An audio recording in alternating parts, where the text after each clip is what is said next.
Good to see you again, You too. and great to meet you. Great to meet you. Ever since I saw this movie, which is hilarious, the question that I wanted to open with, and I'll start with you, why a fern? Were there any other plants considered?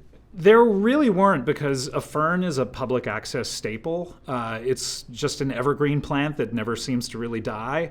And you just see them in every public access show. And so when Zach suggested the title, it really made sense to me, because I'd had a public access show and I know that they're just there to fill up the frame. I mean, this makes it look like, it's kind of fun, right? Something's happening here. Yeah. Well, I'm more conscious of them. I had lunch at a place yesterday. There were ferns everywhere, and I was taking pictures. I'm like, look, it's a fern. Now I'm thinking about it all the time. Yeah. Are they hard to maintain?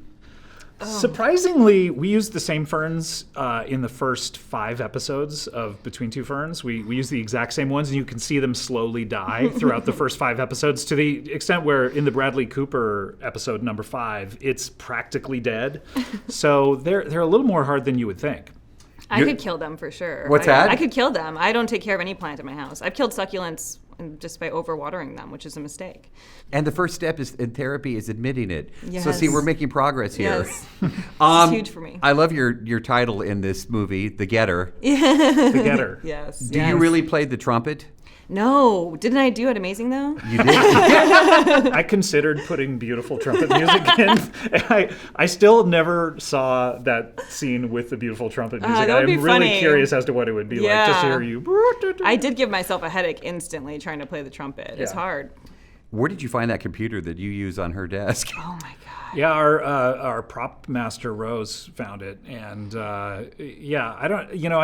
I really wanted all of the technology in the movie to be very out of date, from the sound stuff to her computer to people's clothes. I just kind of wanted to have it have a timeless sort of feel.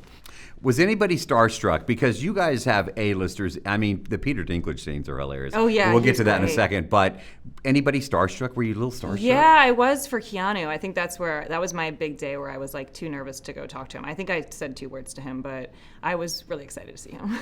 For me, it was Letterman.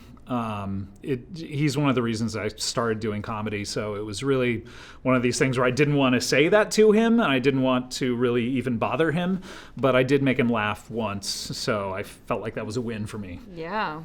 Peter Dinklage, I wasn't even in the room, and I was starstruck. I was like, wow. But the scenes were hilarious, and we're not giving anything away today. Yeah. But how did you get him to play along? And do you tell me about that? He was so funny. He was great. So basically every star that's in the movie, and generally if you work with stars and do stuff like this, they'll give you a very small amount of time that you can work with them. Usually it's like an hour, something like that. So I was talking to Peter Dinklage on the phone, and he said, yeah, cool, I'll do the Between Two Ferns movie. How long do you need me for, a week?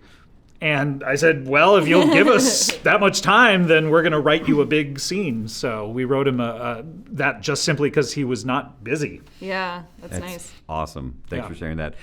Is Zach a diva? Is he tough to work with? He will not come out of his trailer until it's his moment to speak. The entire movie is shot in his trailer. Yeah, we just had to green screen the background. Everything is green screened. His whole body is green screened. Yeah, someone else did all the work of movement. And, He insisted on us going down to Abercrombie and Fitch and getting an underwear model to be his body double the entire time. The man's clinically insane. Yeah. He's very difficult and horrible.